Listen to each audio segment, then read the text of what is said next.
Greetings to you. Chawana Batisisa, Zimwa Pikavili.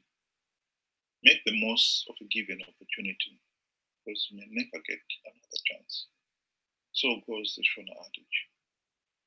Zimbabwe had its golden opportunity to implement the democratic reforms designed to end the corrupt and tyrannical Zanu PF dictatorship during the 2008 to 2013 GNU. We failed to get even one reform implemented in 5 years. And the opportunity was lost, and we have lived to regret it.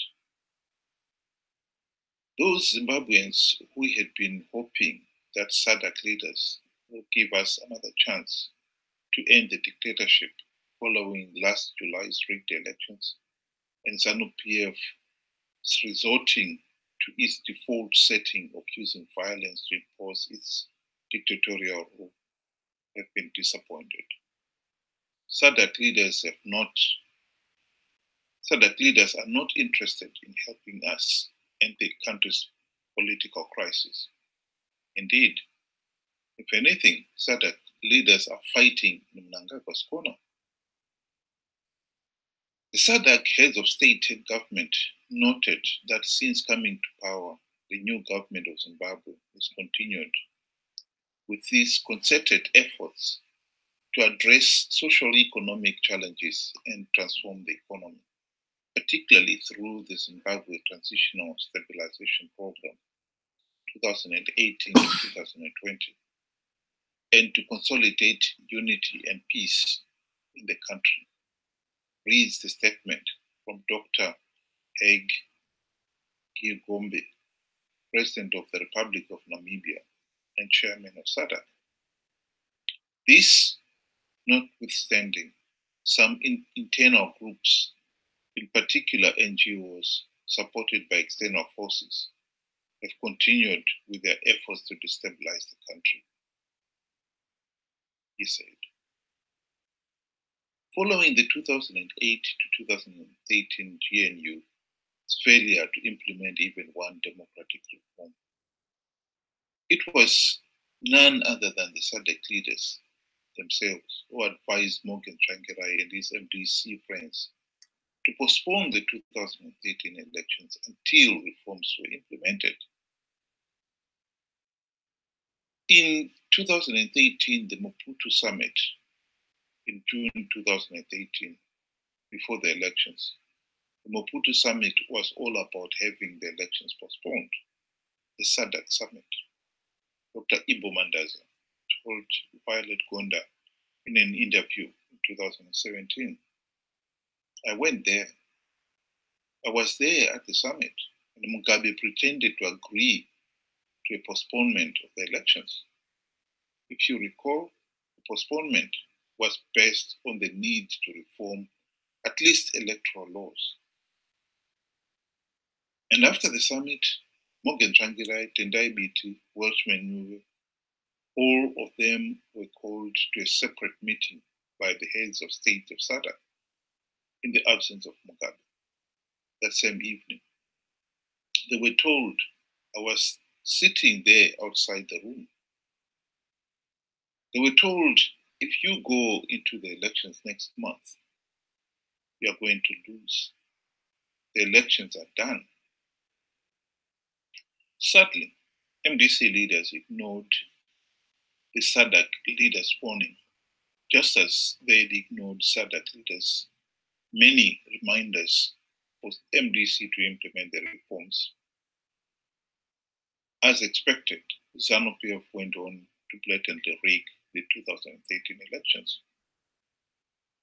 When President Mnangagwa seized power in the 2017 military coup, he promised to hold free, fair, and credible elections. He has failed to implement even one reform and blatantly rigged the July 2018 elections. SADC leaders are ignoring that Mnangagwa rigged the elections and is therefore illegitimate. The regional leaders are seemingly ignoring that not even one reform was ever implemented since the June 2013 warning to MDC leaders on reforms, and they are ignoring the reports of many democratic nations who condemned the 2018 elections as flawed and illegal. Worse still, Zanu PF is using wanton violence to silence those protesting the rigged elections and the worsening economic situation. It is disheartening that SADC leaders should be supporting the regime and not the masses of Zimbabwe the regime has terrorized. The SADC heads of state and government further note that the government's efforts to transform the economy and bring about prosperity to the people of Zimbabwe are negatively affected by the illegal sanctions that were imposed on the country since the early 2000s, continued the SADC chairperson. Ever since the then President Robert Mugabe confessed that Zimbabwe was being swindled of $15 billion in diamond revenue, the Zanu PF regime has all but stopped blaming sanctions for the country's economic decline. No nation could sustain that level of economic hemorrhage, much less one with a GDP of 10 billion. Both President Mnangagwa and Mugabe have never arrested even one swindler, and therefore there is nothing to suggest the wholesale looting has stopped. It is therefore a great shame that SADC leaders should be the ones peddling a discredited Zanu PF propaganda falsehood. The targeted sanctions have served the purpose of highlighting Zanu PF leaders' failure to hold free, fair, and credible elections. The Americans would not have explained the linkage more plainly than they did before the 2018 elections.